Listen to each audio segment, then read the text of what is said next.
సంవత్సరాల తరబడి ఎన్ని మందులు వాడినా మీ మోకాల నొప్పులు తగ్గట్లేదా? ప్రాణ పెయిన్ క్లినిక్ లో అత్యాధునిక చికిత్స.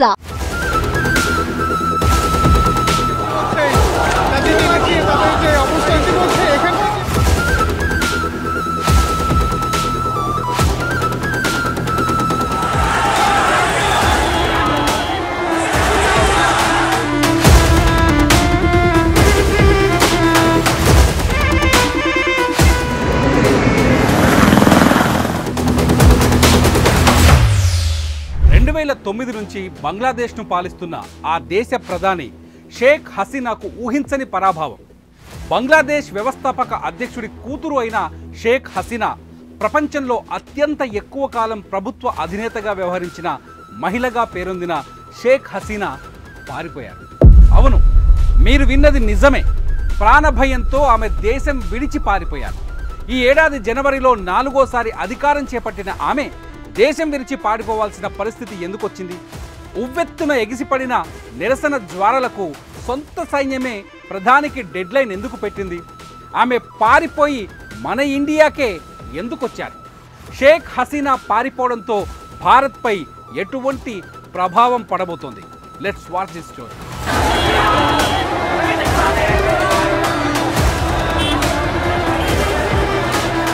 ప్రభుత్వ ఉద్యోగాల్లో స్వతంత్ర సమరయోధుల వారసులకు 30% రిజర్వేషన్ల కోటాపై హైకోర్టు ఇచ్చిన తీర్పుతో బంగ్లాలో చిచ్చు మొదలైంది. ఈ కోటాపై భగ్గుమన్న యువత ఆందోళనలు, నిరసనలతో కథం తొక్కింది.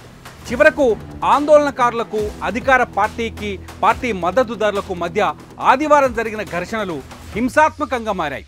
ఈ ఘటనల్లో 14 మంది పోలీసులు సహా 100 మంది ప్రాణాలు కోల్పోగా వందలాది మంది గాయపడ్డారు. రిజర్వేషన్లపై జరుగుతోన్న ఆందోళనల్లో ఇప్పటి వరకు మృతి చెందిన వారి సంఖ్య 300 దాటింది. దీంతో భారత్ సహా పలు దేశాలు తమ పౌరులకు సూచనలు చేశాయి. బంగ్లాదేశ్లో ఎవరూ పర్యటించవద్దని హెచ్చరించాయి.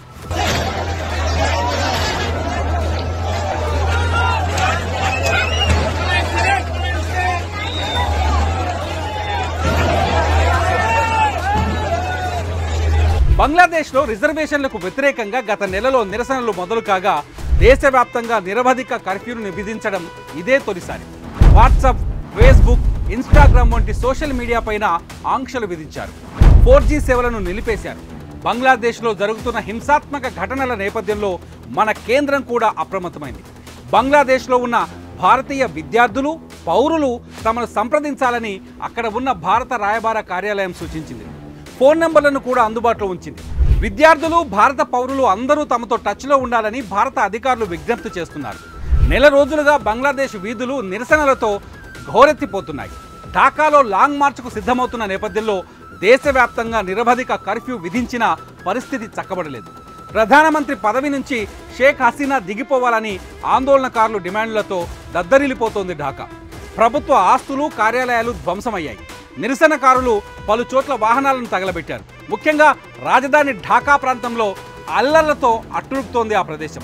పలు చోట్ల అధికార పార్టీ కార్యకర్తలు, విద్యార్థి సంఘాల మధ్యన గొడవలు జరిగాయి. ప్రధానమంత్రి షేక్ హసీనా రాజీనామా చేయాలంటూ విద్యార్థుల డిమాండ్తో హోరెత్తింది. నిరసనలను అణగదొక్కేందుకు పోలీసులు టీయర్ గ్యాస్, స్టన్ గ్రెనేడ్లు కూడా ప్రయోగించిన నిరసన ధ్వని సన్నగిల్లకపోవడంతో బంగ్లాదేశ్ ప్రధాని షేక్ హసీనా వెనుదిరిగింది.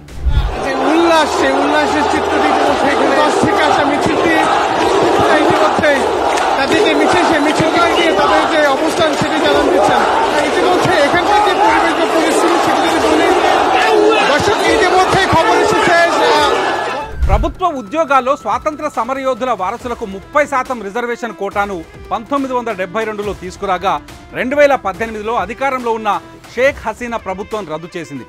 వారసులకు 5%, ఇతర వర్గాలకు మరో 2% మాత్రమే రిజర్వ్ చేశారు. అయితే హైకోర్టు మళ్లీ 30% కోటాను పునరుద్ధరించడంతో బంగ్లా వ్యాప్తంగా నిరసనలు మొదలయ్యాయి.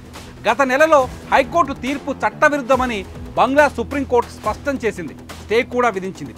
ఆందోళనలు ఆపేయాలని విద్యార్థులకు సూచించింది. అయితే ఆందోళనల్లో చనిపోయిన వారికి న్యాయం చేయాలని కోరుతూ ఉద్యమం చేపట్టారు. నిరసనకారులను ప్రభుత్వం చర్చల కోసం ఆహ్వానించినప్పటికీ వారు అంగీకరించలేదు.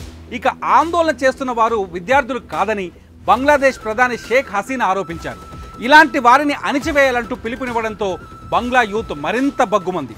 ఆదివారం చెలరేగిన అల్లర్లలో 100 మందికి పైగా చనిపోయారు. హింసలో ఇప్పటి వరకు 300 మందికి పైగా ప్రాణాలు కోల్పోయారు.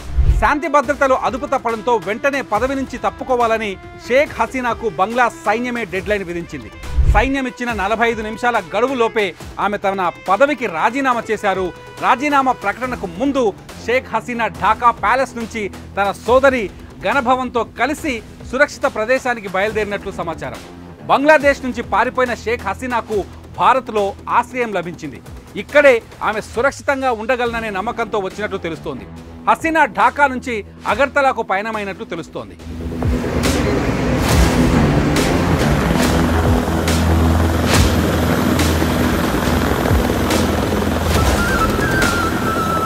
భారత్కు సన్నిహిత మిత్రదేశంగా ఉన్న బంగ్లాదేశ్కు సుదీర్ఘకాలం ప్రధానిగా పనిచేసిన షేక్ హసీనా తప్పుకోవడం మనకు అంటే భారత్కు నష్టదాయకంగా మారే అవకాశం ఉంది.